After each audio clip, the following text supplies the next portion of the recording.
sua Bíblia em Marcos capítulo 8. Deus está aqui, amém? E Deus ama você. E Deus tem uma obra para fazer nas nossas vidas.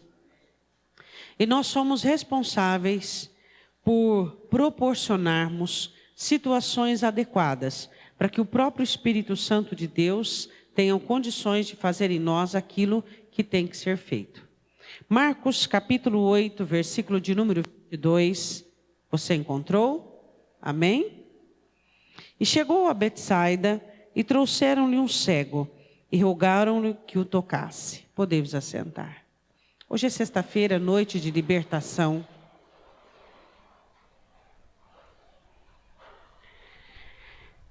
A importância de termos amigos, a importância de estarmos envolvidos com pessoas que são fortes, que estão perto de Deus, porque você concorda que existem algumas pessoas que estão mais perto de Deus do que outras. O que aproxima uma pessoa de Deus? Você sabe? Por exemplo, se Deus gosta de pessoas humildes, é óbvio que os humildes estão mais próximos de Deus. Se Deus se agrada de pessoas quebrantadas, é óbvio que os quebrantados estão mais próximos de Deus. Se Deus gosta de pessoas que têm fé, porque dá a elas o galardão, é óbvio que a fé aproxima as pessoas de Deus. E uma das coisas que nós paramos para pensar, que este moço, eu gostaria que você desse uma olhada novamente no versículo 22, a iniciativa de se aproximar dele, em Marcos capítulo 10, você vê um outro cego, chamado Bartimeu, 10:46. Um cego que lutou, que batalhou para que Jesus desse um pouco de atenção para ele.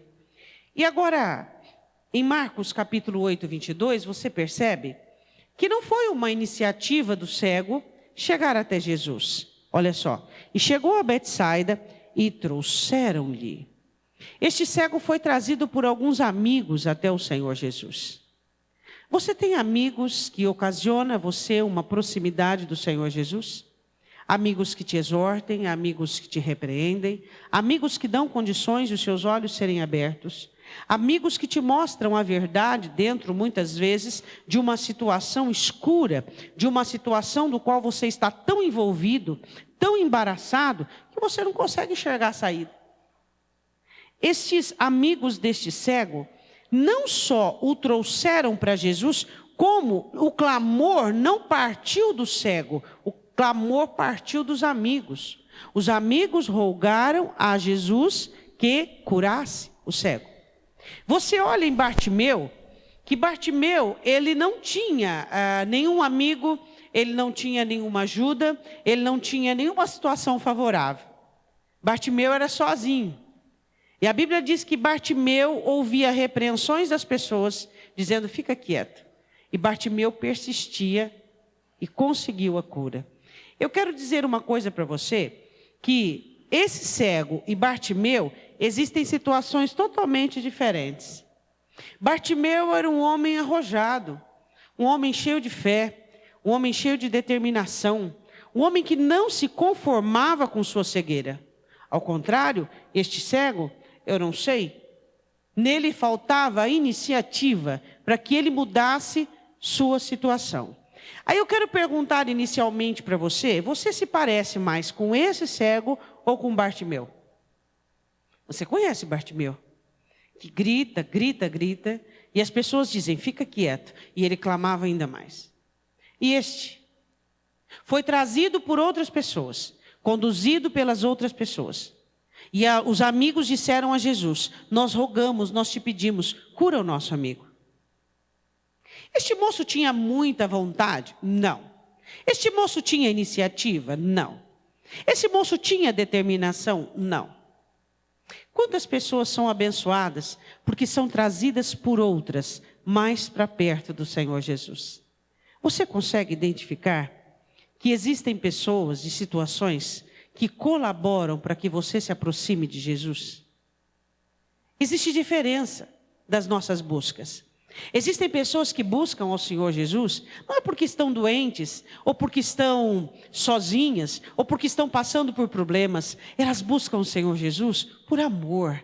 Elas buscam o Senhor Jesus porque ficou muito claro a elas o quanto elas precisam dele para a alma, para o coração, o quanto a proximidade do Senhor Jesus é indispensável.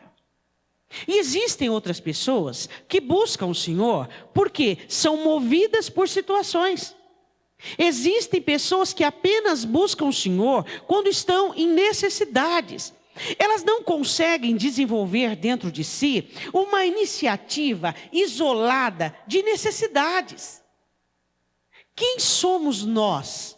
Buscamos o Senhor porque Ele é o ar que nós respiramos, porque Ele é a rocha que nos sustenta, porque as suas asas nos abrigam, porque Ele é o verbo de Deus, porque Ele é aquele que nos enche de graça, enche de amor, Ele é a sobrevivência da nossa alma. Ou será que nós buscamos o Senhor porque às vezes estamos doentes, às vezes sozinhos, às vezes passamos por dificuldades e problemas?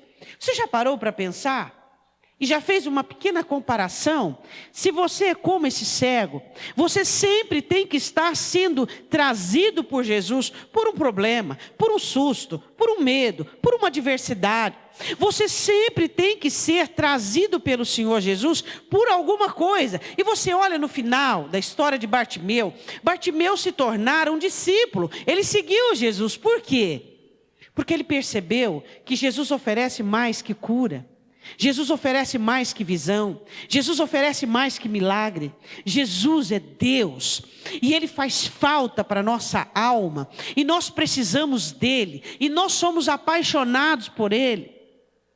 E a Bíblia diz assim, que esse cego foi trazido até o Senhor Jesus. Eu queria te perguntar, o que te trouxe aqui nesta noite? Uma necessidade ou o amor? Será que nós temos como combustível para frequentarmos a igreja ou para orarmos a necessidade? Ou será que o nosso combustível é o amor?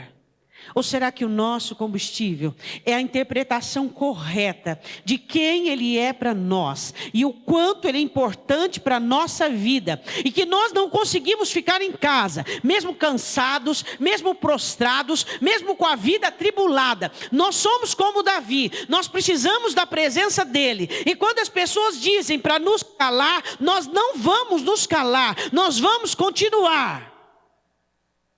Eu me lembro quando eu era jovem, e sexta-feira era o dia mais cansativo para mim. Porque eu levantava às 5 da manhã para ir para o trabalho. E chegava em casa às 7 horas da noite.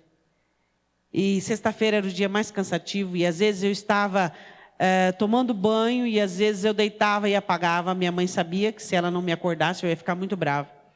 E ela me acordava do cochilo para eu ir para o culto.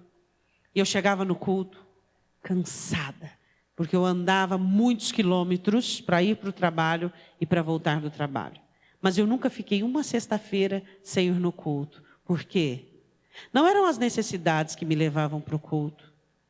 Era o meu amor por Ele. Eu não podia ficar longe dEle. Não podia. Por quê? Porque as necessidades continuavam a bater à minha porta. As necessidades faziam parte da minha vida, do meu dia a dia. Mas eu tinha Ele. E para mim era suficiente.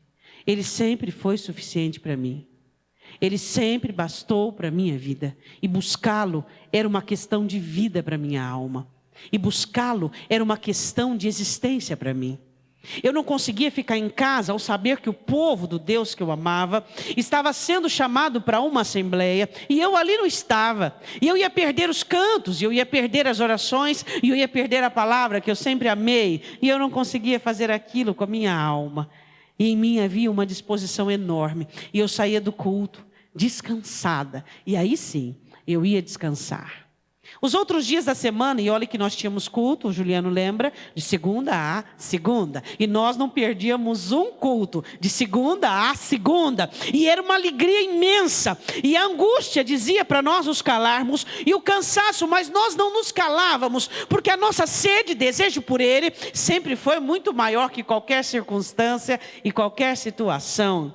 E fala para mim, onde é que fica o cansaço diante dEle? Por mais que você esteja cansado, quando você chega neste lugar, Davi dizia: Senhor, é melhor a porta da tua casa do que dentro da minha casa, do que num palácio, do que lá assistindo uma televisão ou descansando, não é não? Este moço foi trazido. E você conhece a história dele? Ele precisou de um segundo toque. O milagre nele não foi concluso. Não foi da primeira vez que ele conseguiu o milagre. Infelizmente, existem pessoas que elas são tão letárgicas na busca pelo Senhor. Elas são tão paradas, retraídas, que os milagres dela nunca são completos. Aí você pergunta, por quê? Porque o milagre em algumas pessoas é tão cabal, é tão absoluto. Porque Cristo em algumas pessoas é tão reluzente, é tão positivo, é tão avassalador, a presença dele, o Espírito Santo em outras pessoas é tão devagar, é tão moroso, é tão dificultoso. Para pensar na sua dedicação, para pensar no seu envolvimento. Você, quando aceitou Jesus, você realmente decidiu ser envolvido com Ele? E nele para sempre, de uma maneira absoluta? Ou será que você ficou reticente? Ou será que era Ele e a sua família? Ou será que era Ele e os seus problemas? Ele e o seu passado? Ele e a sua criação? Ele e as suas limitações? Para mim sempre foi Ele. E todo o resto sempre foi resto. Sempre foi resto. E hoje é Ele, e as bênçãos é resto. E tudo que Ele oferece é secundário, porque é Ele. Esse moço foi trazido por amigos que criam. Esse moço foi trazido por amigos que intercediam. Livra-me, Deus, que alguém me traga para Ele. Livra-me, Deus, que uma necessidade me aproxime dEle. Livra-me, Deus, de uma aflição me aproximar dEle. Eu acho que eu me sentiria a pior pessoa da face da terra. E quantos crentes que são aproximados dele por dores, por angústias, por enfermidades e por necessidades, e eles convivem com isso de uma maneira natural. Como é possível eu saber que a dor me aproximou dele? Como é possível eu saber que a aflição me aproximou dele e não foi o amor? E não foi a minha fé? Esse moço não tinha fé. Esse moço não cria. Esse moço não dependia dele. Livra-me, Deus. Livra-te, Deus, de ser como um jovem, um moço, um novo convertido o resto da sua vida. Os novos convertidos se aproximam dele pelas necessidades, mas depois que o conhecem, eles não mais são trazidos pelas necessidades, eles são trazidos pelo amor e pela dependência. Eles sabem quem Ele é, e Ele é a vida, e Ele é a luz dos homens, e Ele é o nosso alfa, o nosso ômega, e Ele é a nossa paixão, e Ele é o nosso maior prazer na face dessa terra. É ou não é? Ele é o nosso prazer, Ele é o nosso amor. Ele é a nossa loucura. É ou não é? Nossa loucura. Quando você está na presença dele. É apaixonante. É apaixonante. Ele é tudo o que você precisa. Ele é tudo de mais lindo e precioso que você já viu na vida. Ele é incomparável. E a Bíblia diz assim, que esse moço teve a sorte de ter amigos que creem. Se você tem amigos que creem, que intercedem por você, você tem sorte. Porque os que creem são absolutos. Os que creem são fortes. Os que creem carregam outros. E a Bíblia diz assim, versículo 23. E tomando o cego pela mão, diz, olha aí, meu irmão, diga para o teu irmão, olha aí. Tomou o cego pela mão. Diga para o teu irmão, o que você vê nessa frase? Tomou o cego pela mão. O que você vê nessa frase?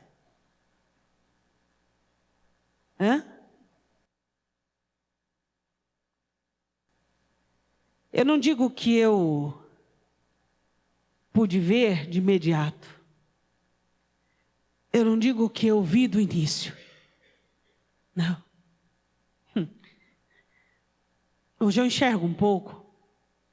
Pretendo enxergar mais amanhã, semana que vem, o ano que vem.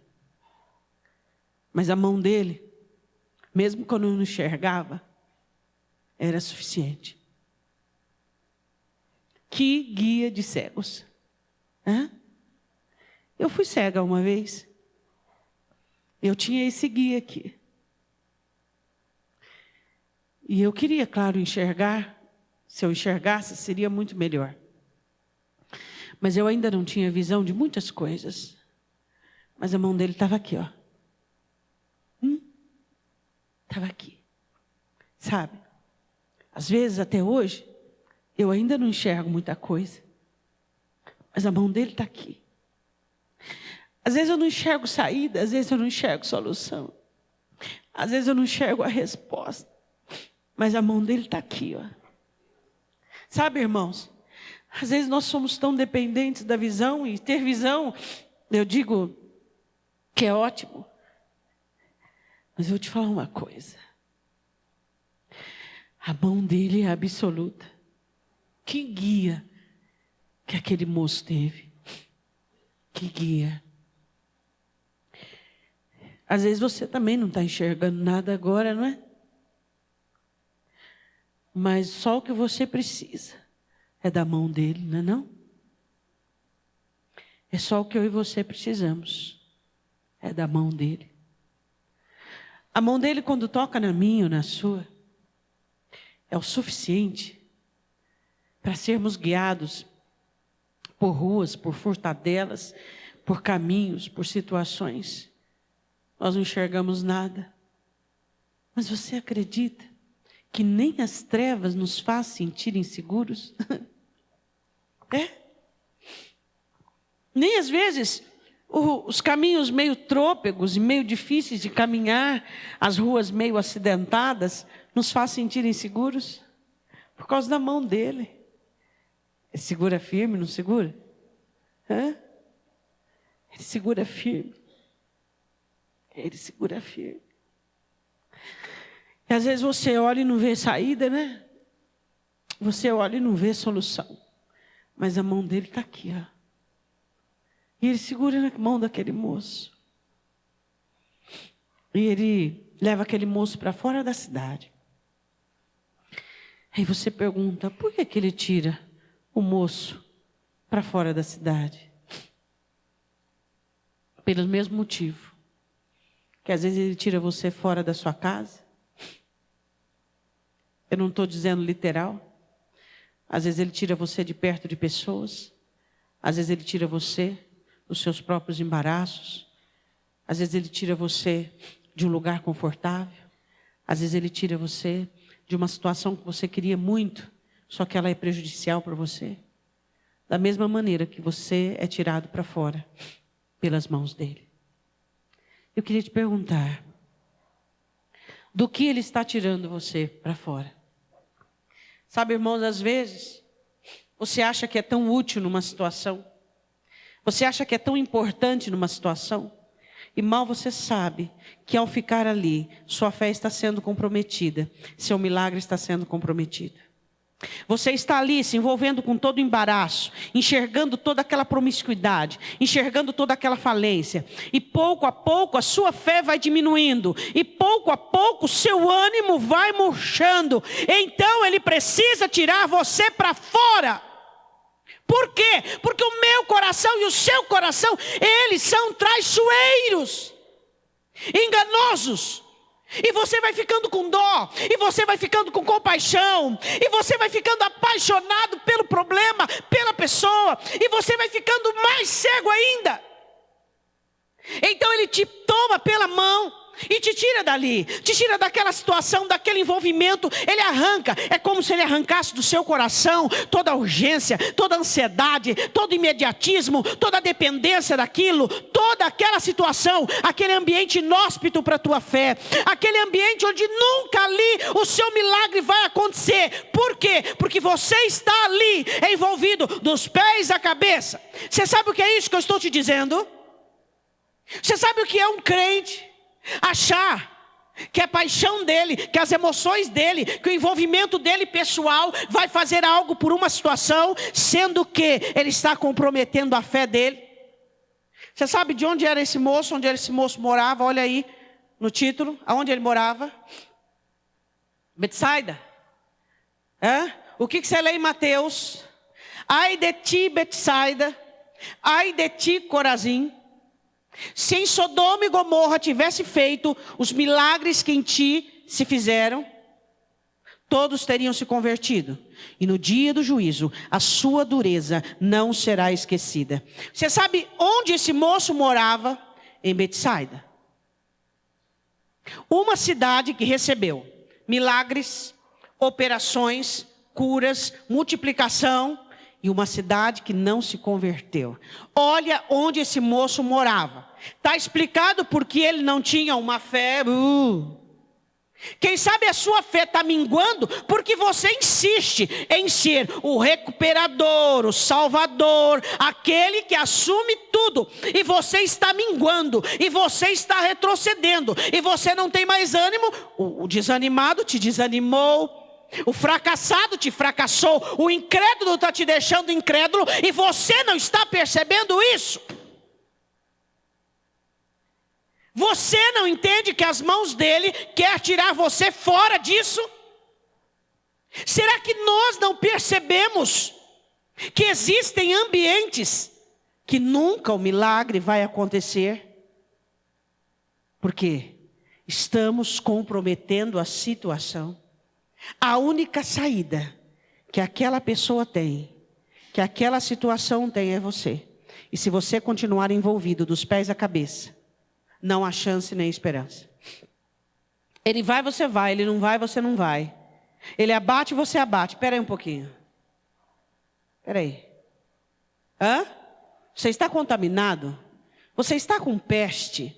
O desânimo é a peste desse século. Quando o salmista escreve o Salmo 91, ele diz assim: livra-me da peste da mortandade. Você sabe qual é a peste da mortandade dos crentes hoje? O desânimo, a incredulidade. Hoje você olha, você pode olhar na pessoa que está ao seu lado, você vê sombra de desânimo. Em alguns você vê o domínio do desânimo. Você não vê mais as pessoas animadas, crentes, cheias de fé, arrojadas, arremessadas para um objetivo, totalmente envolvidas com um projeto. Crer, acreditar, confiar, esperar, ter esperança, fazer a sua parte.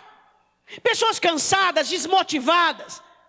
Pessoas que hoje não têm mais alegria em vir ao culto. Elas entram dentro da igreja e saem da mesma maneira. Por quê? Porque ele falta. Não porque ele não está presente, mas porque não tem sido buscado. Você tem entendido o toque da mão dele para tirar você para fora? Pastora, Jesus poderia ter curado esse cego em Betsaida? Poderia. O poder de Jesus vence qualquer situação, qualquer ambiente, qualquer circunstância. Betsaida não merecia mais ver milagres. Por isso que Jesus tira o cego dali. E quando Jesus cura, Jesus despede e proíbe ele voltar para a aldeia. Você não volta para lá. Eu não quero que eles te venham curado. Você vai para a sua casa. Eu não quero que eles vejam o que eu fiz em você. Porque Betsaida não era mais digna. Você já imaginou? Uma situação não ser mais digna. Uma pessoa não ser mais digna. Digna de enxergar milagres. Digna de contemplar milagres. Digna de receber milagres. Jesus não queria ser mais um espetáculo para Betsaida. Jesus oferece para Betsaida milagres, bênçãos, e simplesmente aquela cidade não deu nenhum retorno. O que o Senhor Jesus está esperando de mim e de você é retorno. E o que muitos de nós temos oferecido? Desânimo, apatia, incredulidade. O que tem sido de retorno de nós para Ele? O quanto Ele tem investido? Olha para a sua vida. Vê se o Senhor tem se agradado da sua vida, da sua fé, da maneira de você buscar. Ou é Satanás que está aplaudindo seu desânimo, sua apatia, seu envolvimento com o mundo? O seu trabalho de manhãzinha pega o seu ânimo. O seu trabalho depois do almoço pega o seu ânimo. E de noite não sobra nada para Jesus. Você diz para ele: eu estou cansado, não vou à igreja. Eu estou cansado, não vou orar. Eu estou cansado. Pois é. Você está se encaixando na parábola daqueles que vão ficar, porque arrumei um trabalho e não posso ir. Mas o que tem te desanimado? O seu cansaço não, você é mais forte que o seu cansaço. Não é o seu cansaço que está fazendo você ficar desanimado, mas a sua falta da presença dele, a sua falta de paixão. Você não conseguiu ainda olhar para ele, você não conseguiu entender quem é ele na sua vida, você não é apaixonado por ele. Quem se apaixona por ele, move montanhas e montes para estar perto dele. Não tem distância, não tem dificuldade, não tem cansaço, não tem barreira, não tem enfermidades, não tem pecado, não tem cônjuge, não tem filhos, não tem nada, porque você o ama, você depende dele. E a Bíblia diz que Jesus pega aquele moço pela mão e vai tirá-lo de Betsaida, porque Betsaida não era digna de mais um milagre. E eu não sei o que porque Jesus operou a cura neste moço. Este moço não tinha a fé necessária. Eu acho que para revelar o milagre e a misericórdia dele a alguns que não têm fé, mas que têm bons companheiros, boas pessoas que o cercam. A Bíblia diz assim: e tomando o cego pela mão, a mão dele é maravilhosa, não é mesmo? Sempre as mãos dele serão muito importantes, às vezes mais do que a nossa visão. E cuspindo-lhe, tirou para fora da aldeia, e cuspindo-lhe nos olhos, e impondo-lhe as mãos, perguntou-lhe se via alguma coisa. Tira ele para fora, e o Senhor Jesus pega e cospe nos dois olhos dele. E coloca a mão. Pastora, por que Jesus cuspiu? Não sei. Mas eu sempre achei que era para ajudar a fé daquele moço. Por quê? Jesus olha para Bartimeu e diz: vê. E foi suficiente somente a palavra.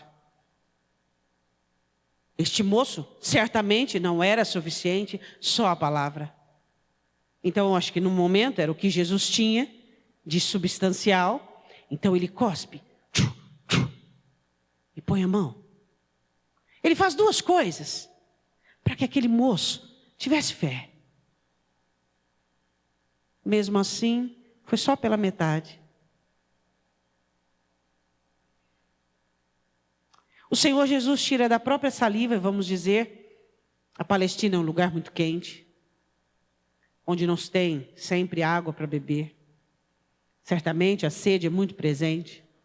E Jesus tira a saliva que umedece os lábios e a boca para doar para os olhos daquele moço. Jesus tirou para mim e para você mais do que a saliva dele, não é mesmo? Tirou a vida. Ele arrancou dele a vida e o sangue para que eu e você tivéssemos fé. Jesus tira de si a saliva em um lugar quente. Palestina, um lugar quente. É um calor medonho. Um lugar de sede, jornada, caminhada. E ali todos eles precisavam da saliva para umedecer, para poder saciar um pouquinho aquela sensação de sequidão. E ele tira da própria saliva e dá para os olhos daquele moço e toca. E não é suficiente. Quantas vezes você e eu temos recebido do amor, da paixão, da proteção, do cuidado. Hoje, o quanto de cuidado você recebeu dele. Hoje, o quanto de intensidade, de amor você tirou dele, como aquela mulher do fluxo de sangue. De mim saiu. O quanto ele tem tirado de si, para mim e para você. O quanto ele tem advogado, intercedido, trabalhado por mim e por você. E mesmo assim não é suficiente para nós. Sempre estamos com milagres pela metade. Sempre estamos enxergando as coisas de outra maneira. Queria perguntar uma coisa para você. Como é que você tem enxergado as coisas? Ele diz: em sua palavra que todas as coisas ruins, azedas, amargas, terríveis, contribuem para o seu bem. Não é isso que ele diz em sua palavra? E como é que você tem visto as coisas? As coisas ruins, azedas e amargas, você tem as visto como inimigas? O salmista diz assim: mesmo que eu passasse pelo vale da sombra da morte, tu estarias comigo. Você sabe por que ele te deixa passar pelo vale? Para te mostrar que ele é maior que o vale. Você sabe por que ele te leva ao deserto? Eu te levo ao deserto para falar ao teu coração, para te ensinar que o amor dele é grande. Você sabe por que ele te leva nas tempestades? Para mostrar que a palavra dele ordena os ventos. Será que você está enxergando as coisas como elas são? Ou será que você está enxergando o seu milagre como que o trabalhar dele como que é medíocre, falta de caráter? O quê? Quando Jesus está trabalhando na sua situação, e ela está ainda sem forma de milagre, e ela está ainda de cabeça para baixo, e você se comporta como um incrédulo, e você se comporta como uma pessoa que não é crente, e então quando ele termina a obra, você vem com aquela cara de pau, dizendo: que lindo, que maravilhoso, agora eu posso entrar. Por que nós não estamos junto com ele, no meio do caos, no meio das coisas, quando estão todas fora de lugar, dizendo: eu estou junto contigo, vamos lá. Toda vez que eu passo por situações inadequadas, que a minha alma não gosta, eu digo: eu estou junto contigo, eu não quero ficar fora disso. Porque chega por último e vai na janelinha, não é assim? Cai de paraquedas e quer sentar no trono. Na hora que ele estava trabalhando, na hora que ele estava fazendo, na hora que as coisas, e você lá desanimado, não vinha no culto, cansado demais, incrédulo, com crise. Depois que ele faz a obra, você vem com aquele sorriso nos dentes, com a maior cara de pau, querendo desfrutar. Você tem cara para isso? Eu vou falar a verdade, eu sou muito esquisita. Eu não tenho. Não tenho. Eu acho que se um dia eu não fosse fiel a uma situação, eu jamais iria celebrá-la. Jamais. Se eu não estivesse fiel numa situação, orando, clamando, me alegrando, regozijando, dizendo: eu creio, eu creio, eu creio, e eu sei, faz, e eu estou aqui, Deus, e eu acredito, e eu confio. Na hora que ele terminasse a obra, eu não teria coragem nem de dizer um aleluia.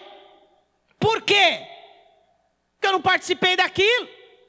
Cheguei depois e quero sentar na janela. Espera aí. Como é que você está agindo nas situações que você está vivendo? Você tem sido fiel a elas? Você tem sido o melhor crente? Passando por um divórcio, passando por uma separação, passando por um casamento com problema, uma filiação com problema no trabalho, problema de saúde. Você tem sido o melhor crente no medo, no susto. Você tem sido o melhor crente na dureza. Então quando ele termina a obra, você diz: oh Senhor, que gostoso, trabalhamos juntos. Esse moço não tinha fé. E Jesus tira dele para oferecer para o moço. E toca. Foram mãos e o cuspe. Adiantou? Não adiantou. Muitas vezes eu tenho as mãos dele e eu tenho as virtudes dele, mas muitas vezes não adianta, porque falta fé. Falta fé.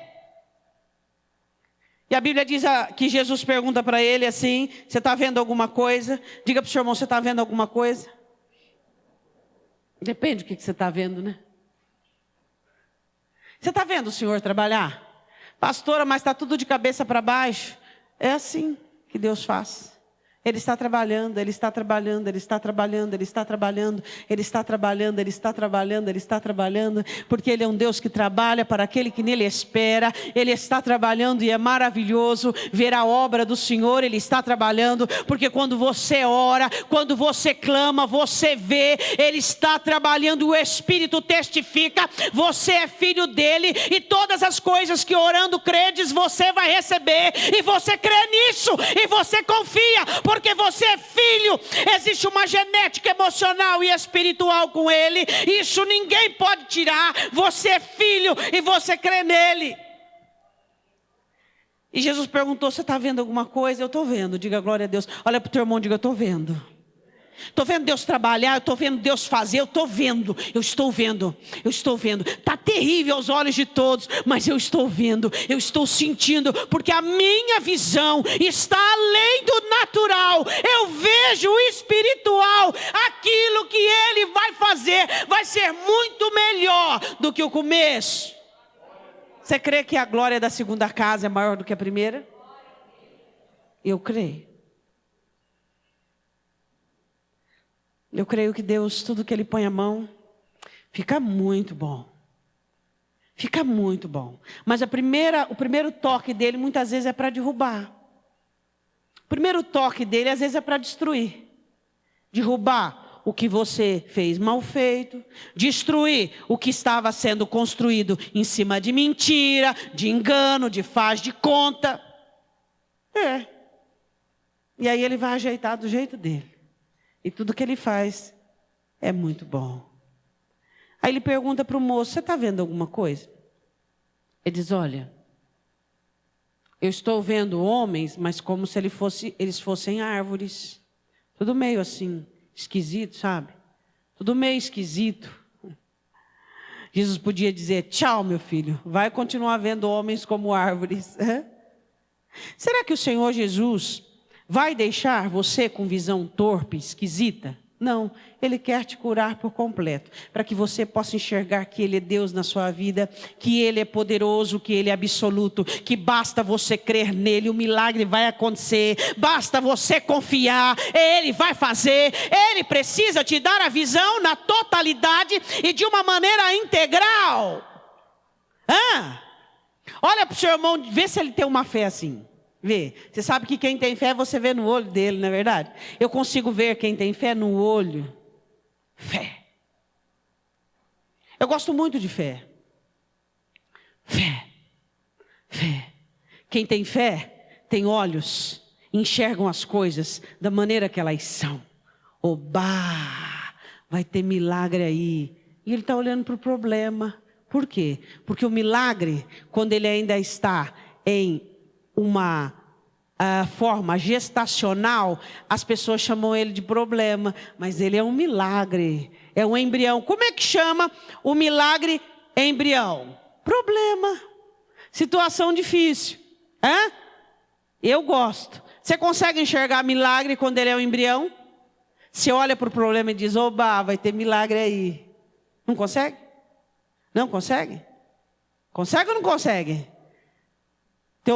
Seu milagre é completo, sua visão é nítida, vai ter glória para Deus, glória de Deus. Aí ele olha para o Senhor Jesus, ele diz assim: levantando ele os olhos, diz: vejo os homens, pois os vejo como árvores que andam. Árvores andando? Você está vendo árvores andando? Tudo errado, tudo torto? Seu problema não é um problema, é um milagre. Ele vai forçar você a crescer, a amadurecer, a se santificar. Ele vai levar você a aproximar-se de Deus. Ele é o seu milagre. Ele é o seu milagre. Você consegue enxergar as coisas da maneira que elas são? Pastora, e quando eu vejo o diabo cirandando, e quando eu vejo as tentações, você também está vendo o seu milagre. Por quê? Porque ali você está vendo a brecha que você deu para Satanás. Ali você está vendo o quão corrupto você é. Ali você está vendo o quanto frágil você é. É ou não é? Você está vendo a sua libertação. Você está vendo o seu milagre. Você pode dizer glória a Deus? Você está vendo árvores como homens? Homens como árvores, árvores como homens, homens como árvores. Como é que você está se portando? Irritado, nervoso, mal-humorado, humano demais. Você é humano demais? Você sabe que tem crente que é humano demais, né? Quem são os humanos demais? Aqueles que vivem a velha criatura. São irritadiços, nervosos, mal-humorados. Você é mal-humorado? Olha para o irmão do lado. Você é mal-humorado? Velha criatura. Velha criatura mal-humorada. Esses veem tudo errado, tudo diferente. São nervosos, irritados, mal-humorados. Não oram, não buscam, não se quebrantam. Agora, o crente é bem-humorado, não é verdade? Crente que é crente é bem-humorado ou não é? Por quê? Porque eles têm a visão. Quando eles olham para um problema, eles dizem, ó o meu milagre aí, ó o meu milagre aí, ó o meu milagre aí. E quando o problema piora, ele diz, ó o milagre vai ser bom, vai ser dos grandes. Por quê? Porque ele consegue enxergar a glória de Deus. Ele consegue enxergar no que é que Deus trabalha. Aí Jesus olha para ele. Depois tornou a pôr as mãos sobre os olhos. Sabe como é que é o nome dessa mensagem? Poderia ser também as mulheres, mas é os homens do segundo toque. Será que você é uma crente do segundo toque? Será que um toque só não basta? Um toque só não basta. Está enxergando tudo errado, tudo segundo a sua visão, tudo segundo a sua concepção, tudo segundo a sua ótica. Para! Jesus vai e dá a ele o segundo toque. Olha para o seu irmão e diga, Jesus é bom. Eu sou ruim, mas Jesus é bom.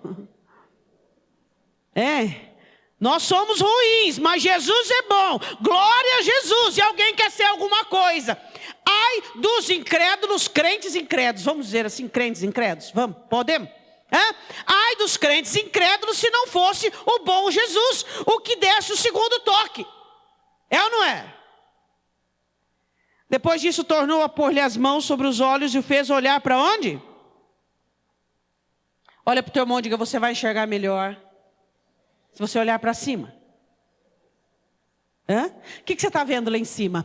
Eu estou vendo o meu Senhor Jesus assentado à destra de Deus, intercedendo por mim, como advogado, como intercessor. Eu estou vendo eu à direita de Deus, à direita de Cristo, assentado nas regiões celestiais. Eu estou vendo mansões celestiais. Eu estou vendo miríades de anjos lutando e trabalhando. Olhe para cima, para o alto. Chega de ficar olhando para a miséria dessa terra. Chega de ficar olhando para a situação murcha desta terra. Jesus pegou a cabeça do moço e diz, tudo bem, vamos lá. Olha para cima. Ele viu o que? As nuvens. Ele viu o céu. Para de olhar para os homens.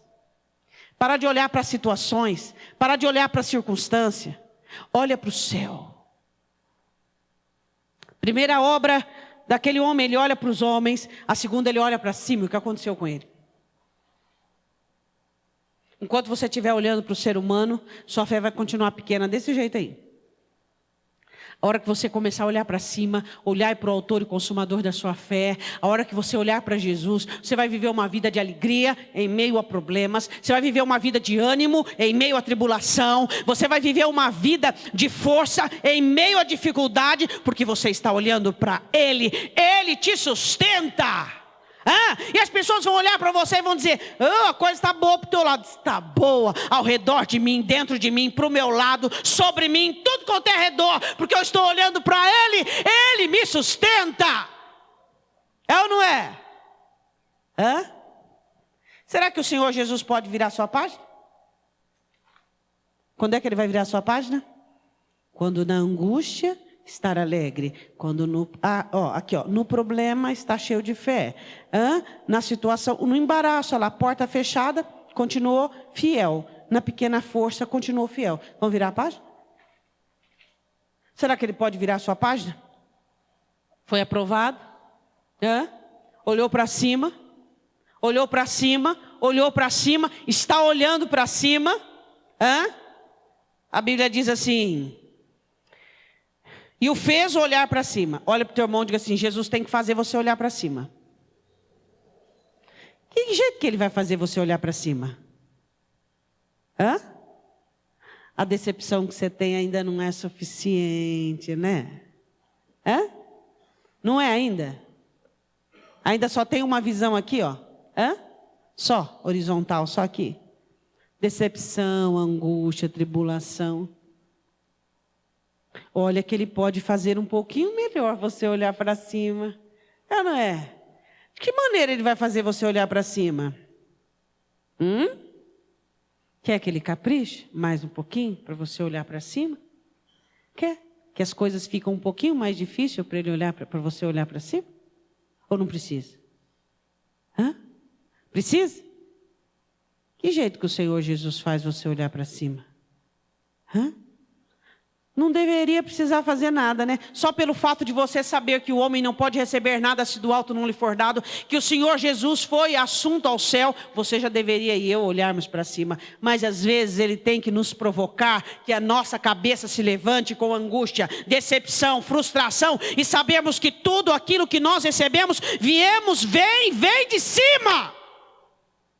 Mas se precisar dar uma arrojadinha, ele vai dar um pouquinho mais de decepção, um pouquinho mais de sofrimento, um pouquinho mais. Olha para o teu irmão e diz, precisa? Porque se precisar também não tem problema, tem um monte de anjo que sabe fazer isso direitinho.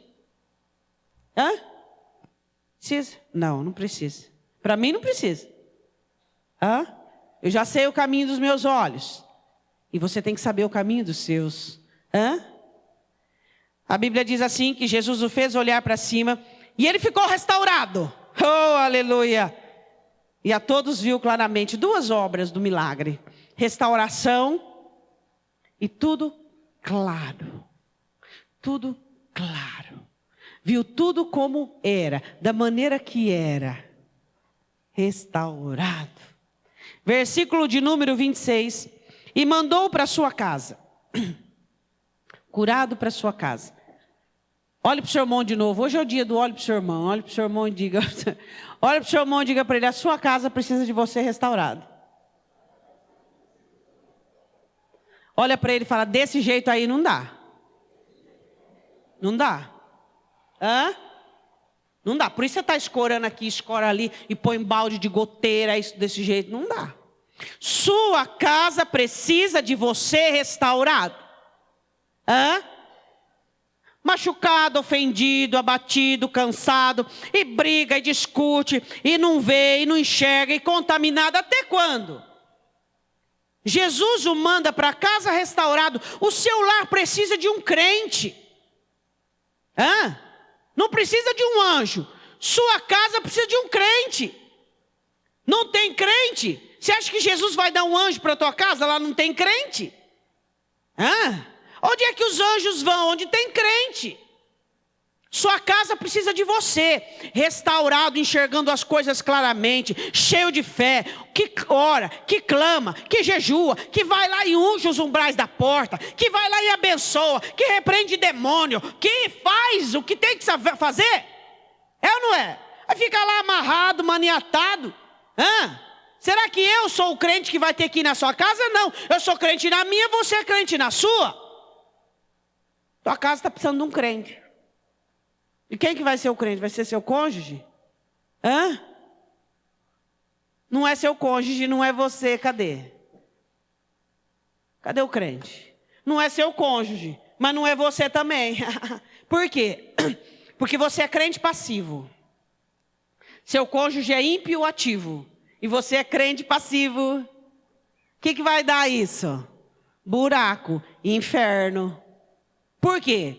Porque o ímpio ativo vai desmotivar o crente passivo, desanimar o crente passivo, cansar o crente passivo. E aí daqui a pouco o crente vai ficar ímpio passivo e depois vai se tornar ímpio ativo. Aí vão ser 2 ímpios ativos. Aí o diabo consegue o que ele quer. Crente passivo, é o que você é. Não clama, não ora, não crê, não tem ânimo, não tira os olhos dali. Eu estou olhando para Cristo, para Cristo, para Cristo. Eu não posso ver as coisas, homens como árvores deformadas. Não, eu tenho que ver que tudo é para a glória de Deus. Deus vai fazer. Eu preciso ter ânimo, disposição para a igreja, disposição para orar. Peraí, o ímpio ativo está me desanimando. Peraí, então eu sou crente passivo. Porque se eu sou um crente ativo, eu vou lutar espiritualmente contra o ímpio ativo. E quem vai ganhar? O bem e o mal? Pastor, o mal está ganhando na minha casa, crente passivo. Porque a Bíblia diz que o bem vence o mal. É ou não é? O bem vence o mal. O bem vence o mal. O bem vence o mal. O bem vence o mal. Crentes ativos trazem conversão, trazem milagres, trazem a ação do Espírito de Deus. Agora o crente passivo, meu irmão, o diabo faz strike com ele. Joga para lá, joga para cá. Joga para lá, joga para cá. Ai, que duro. Ai, que sofrimento. Ai, que problema. Ai, que tristeza. Ai, eu não aguento mais. E aí, não, é engraçado. O que é engraçado se não fosse trágico? Sabe o que eles dizem? Não, vou te contar um segredo que você não sabe. Eles dizem assim, eu já fiz de tudo. Aí você olha e fala assim, quê? Meu Deus, o que essa pessoa está falando? Pastor, eu já fiz de tudo. Aí você fala, fez de tudo. E está desse jeito? Aí você pergunta, o que é tudo para você? Se você fizesse de tudo, você ainda estaria fazendo. Se você tivesse feito de tudo, você não teria acabado. Porque eu ainda não fiz de tudo. Estou aprendendo todo dia. Então você não fez de tudo. Se você acha que você fez de tudo, é porque você é um preguiçoso desanimado. Porque ninguém fez de tudo. Você está fazendo ainda? Você não acabou. Como é que você fez de tudo? Aí você fala, eu fiz de tudo. Desanimado, cansado, preguiçoso. Aí fala que fez de tudo. Aí você olha assim e fala, pelo amor de Deus, por onde eu começo? A vontade é falar, preguiçoso? Aí você vai com um jeitinho e fala, não é assim. É verdade? Você fez de tudo? Nunca mais você vai falar que você fez de tudo, né? Né? Fez de tudo? Fez nada. Quem disse que fez de tudo não fez nada. Sabia? Porque quem está fazendo, diga glória a Deus, eu estou fazendo. Deus, o que é para mim fazer mais? O que é? Onde é que eu tenho que orar? O que eu tenho que fazer? Ele não diz, não. Ele diz, eu estou fazendo. O que você está fazendo? Estou fazendo o que Deus me manda. Espera aí que eu estou escutando. Agora, quem diz, eu fiz de tudo, é porque é preguiçoso, não é não? Aí o diabo diz, é mesmo, né? Você já fez de tudo. Aí ele diz, é mesmo, Satanás, eu fiz mesmo. Você é prova disso. Não é? Você é a prova disso. Você não fez nada. Porque se você tivesse feito alguma coisa, Deus estaria trabalhando, Deus estaria agindo, Deus estaria na ativa. Crentes passivos não fazem nada. Eles só sentam numa poltrona para ver o circo pegar fogo. É isso que eles fazem. Crentes ativos oram, clamam e dizem, Deus, eu estou aqui, pode contar comigo. Crentes passivos sentam numa poltrona confortável, apontando o dedo, acusando, reclamando, falando mal e quer ver o circo pegar fogo para poder dizer assim, eu já fiz tudo que eu podia.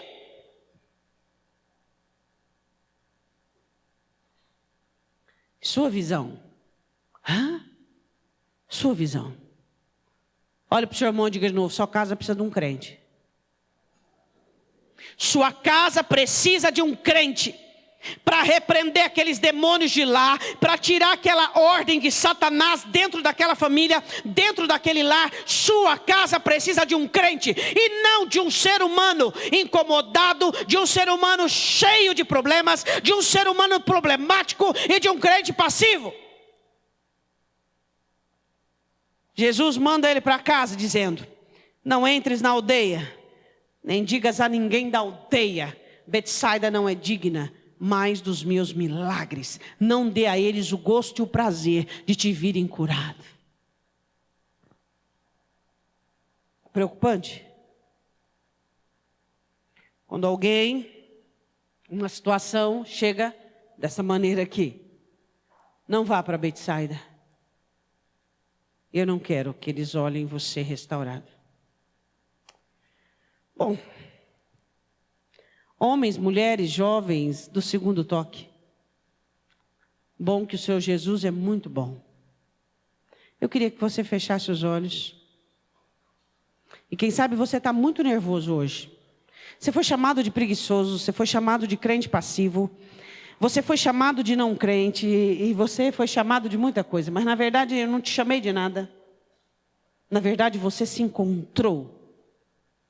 E quem te fez você encontrar-se foi o Senhor Jesus. E eu queria que você fechasse os olhos e você pedisse perdão a Deus. E você não se defendesse nesse momento, mas dissesse: Deus, eu preciso da sua mão para me ajudar a fazer o que eu tenho que fazer. Eu preciso de visão. Visão espiritual. Eu preciso enxergar as coisas como elas são e não como Satanás quer me mostrar. Realmente eu sou preguiçoso, realmente eu sou crente passivo, nasci cansado, estou cansado. Às vezes sim, quero ver o circo pegar fogo, mas eu me arrependo agora e eu quero que o Senhor me mande para casa nesta noite como um crente arrependido. O meu lar está precisando de alguém que tenha fé. O meu lar está precisando de alguém que ame. O meu lar está precisando de alguém curado, que tenha uma visão espiritual. O meu lar está precisando de outro crente, não do jeito que eu cheguei aqui nesta noite. Eu preciso ser mudado, Deus. Parar de reclamar, parar de murmurar, parar que eu sou vítima. Não, eu sou um instrumento do Senhor dentro daquela casa. Mas eu confesso os meus erros. Eu não tenho agido como instrumento. Eu tenho sido passivo. E Satanás tem chegado perto. E Satanás tem chegado perto. E as obras de Satanás têm aumentado. Mas a tua palavra diz que eu tenho que resisti-lo para que ele fuja. Mas eu percebo que Satanás está aproximando o seu acampamento. Coisas piores têm acontecido. Ou seja, eu não tenho sido ativo. Oh Deus. Aqueles que precisam nesta noite do segundo toque. Para que possam enxergar as coisas de uma maneira espiritual. Você que tem chegado de uma maneira particular, tudo você se ofende, tudo você não pode, tudo que você não consegue. Você está vendo o diabo fazer a obra dele e você está achando bom, por causa do seu egoísmo, por causa de tudo aquilo que Satanás já impregnou na sua vida. Em nome de Jesus, o Senhor te liberta nesta noite de fragmentos de possessão maligna. Essa presença de Satanás na sua vida agora. Eu quero que você diga não às obras de Satanás na sua vida. Essa ruindade sua. Esse gênio seu. Essa maneira sua de fazer as coisas. Em nome de Jesus, sua casa precisa de um crente. Sua casa precisa de alguém que ama. Sua casa precisa de alguém que ajuda. Sua casa precisa de alguém que enxerga pessoas. Sua casa precisa de alguém que enxerga as coisas como elas são. Em nome de Jesus Cristo, em nome de Jesus. Em nome de Jesus.